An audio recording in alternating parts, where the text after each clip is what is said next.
I have glitter everywhere. Oh my god. My cat is distracting me.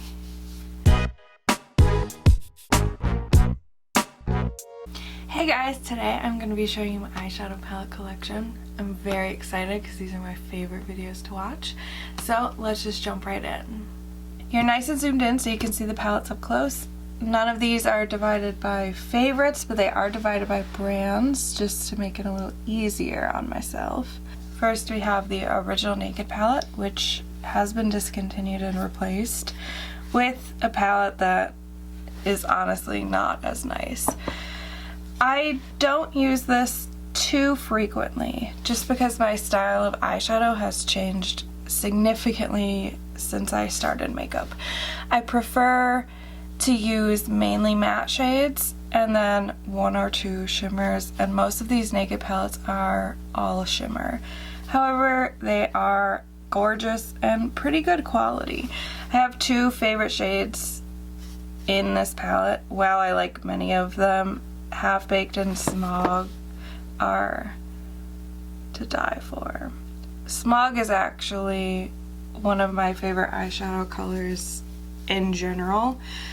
I reach for that quite frequently. Next palette is the Naked 2 palette that I can't get open there. I feel like this one is more cool tone than the other one. I honestly rarely reach for this. There's only one shade that I can use in my crease, which is kind of pointless.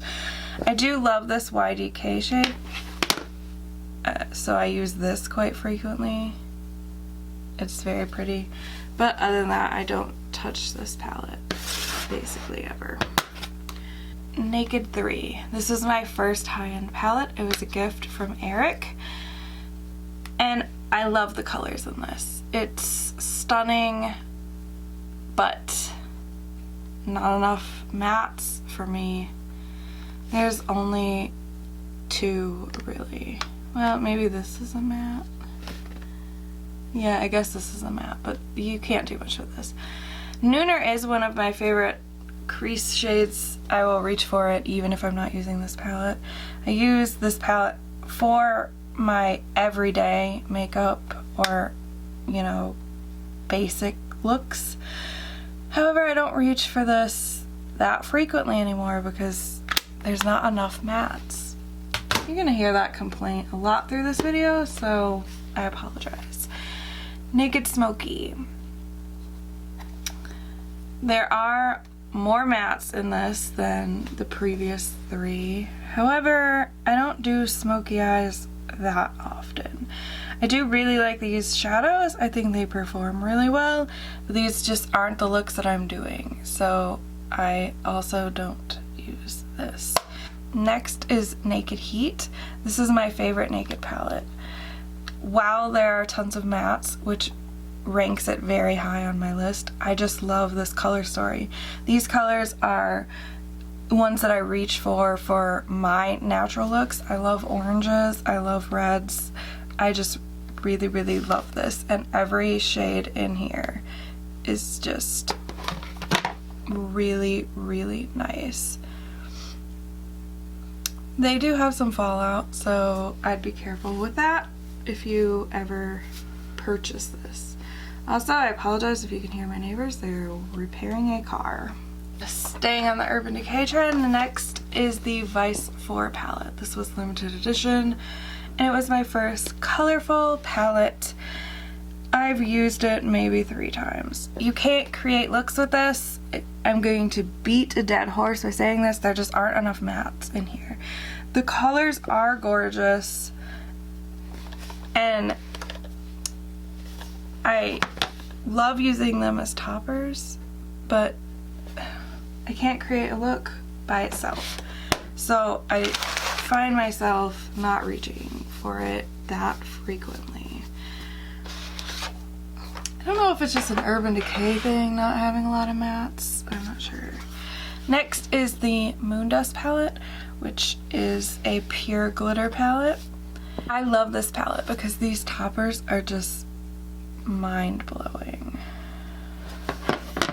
This is available right now for $24.50 at Sephora. So if you're interested, I'd snag it because I think they're gonna just continue it. The final Urban Decay palette is one of my favorites, the Urban Decay Born to Run palette. You got my beloved oranges in here, lots of mattes. Smog makes an appearance. This is a gorgeous palette. I love it. The shades are to die for. Well done, Urban Decay. This is probably one of your best palettes that you've ever created. Sounded like Chandler Bing. Moving on, we have ColourPop. I've slept on ColourPop for too long, so I don't have much. My first palette is the Yes Please palette, which is my lovely oranges. I use this as an everyday palette. And my favorite shade in here is Chauffeur, because look at that. So nice. This is a great palette. I think it was only $12 or $15. I highly recommend it because it's very pigmented. Honestly, I recommend any of their palettes. They're all really great. My last ColourPop palette is the Disney Villains Misunderstood palette. Beautiful. Unfortunately, another palette you can only create about 2 looks with because it's Another palette you can only create about 2 looks with because there's mainly glitters and shimmers. That's okay because they're really pretty. Definitely worth it, but if you want one palette does my whole face, that's not really it. My next palette is the Melt Cosmetics Smoke Session. I was able to get this on the restock that was on my birthday, although now they are carried in Sephora. This is so pretty. You can only create about 2 looks with it, but I'm not mad because the quality of these shadows is really, really high. And they're just really, really pretty. Moving on, we have the Anastasia Beverly Hills Subculture palette. I was hesitant to buy this just due to the divided opinions on it, but I'm glad that I did because I love it. I love these grungy colors. They're honestly some of my favorite types of looks, and this electric shade is what sold me on the entire thing. It's one of the most unique shades I've seen in an eyeshadow palette. It is fussy to work with, but it's worth the extra effort, I think. Now we have the Tarte Graveyard Girl Swamp Queen palette that I've used maybe 2 times. I bought this mostly to support Bunny. These perform nicely, but I can create about a single look with it. That's not really helpful to me. Now we have the Take Me Back to Brazil palette. I bought this to help me with my colorful looks because there's a lot of in-between shades that are really, really nice to blend out the edges of bold shadows. They're very pretty. My hand is covered in glitter. This palette is relatively cheap at $18, but you can use coupons because it is drugstore at Ulta. Moving right along, we have Huda Beauty, the Neon Orange palette. I wish I liked the other neon palettes as much as I like this, but this is just beautiful. I'm always looking for unique eyeshadow palettes, things that I don't have replicas of in my collection, and this I've definitely not seen before. The neon shades are a bit fussy. You really have to pack them on to get the full color payoff, but they're beautiful. And this palette is only $29, which I think is definitely worth it. The green one was the most disappointing as it only had one green shade in it. Now we have the Huda New Nude palette. I got this as a Christmas gift for my sister-in-law. And this is everything I wanted Naked 3 to be. The colors are pigmented, there are lots of mattes. The shimmers are probably the best quality shimmer foils I have ever used. Huda charges quite a hefty price tag for her palettes, but they are worth every single penny. Next, we have Makeup Revolution. This is the Reloaded Division palette. That's a dupe for ABH Subculture. I actually really like this palette. It performs very nicely for its $7 price tag. I think it's great for people on a budget or people who are just starting out with bold colors and don't want something that's too pigmented, because these you can build up. They start light and they are buildable. And now we have the Makeup Revolution Self X Revolution Extra Spice palette.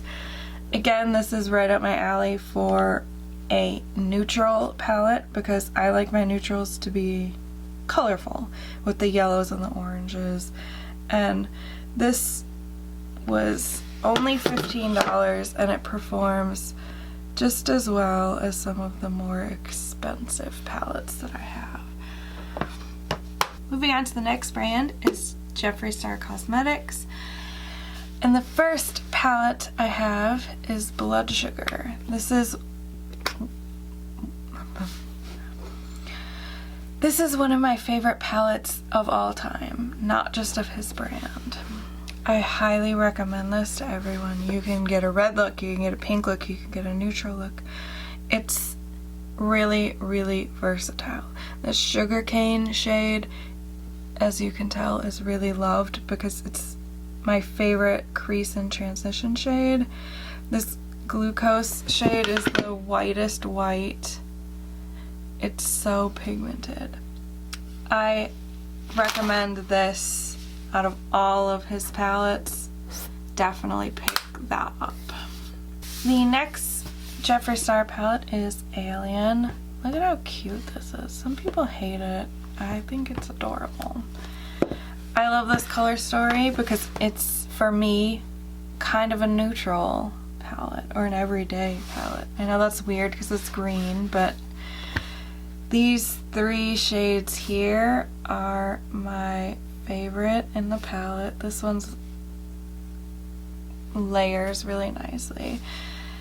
The quality is right up Jeffree's alley. They're all super soft, super pigmented. They blend beautifully. I also highly recommend this one. Moving on to Jawbreaker. I have not used every shade in this palette yet, so I can't tell you exactly 100% if I recommend this or not. However, I do love it. I love the color story. The shades I have tried are really, really great. I'm a sucker for yellows. This is his biggest palette and also his most expensive, so keep that in mind. I think this is $58, which is pretty pricey. Still cheaper than a Huda Beauty palette though. I definitely like this. I'm not quite sure if I can recommend it yet. Thirsty. I can actually say that I don't really recommend this palette, which might shock you. It's very pretty. You can create a few looks with it, but I feel like out of all his palettes, this one you can create the fewest looks with.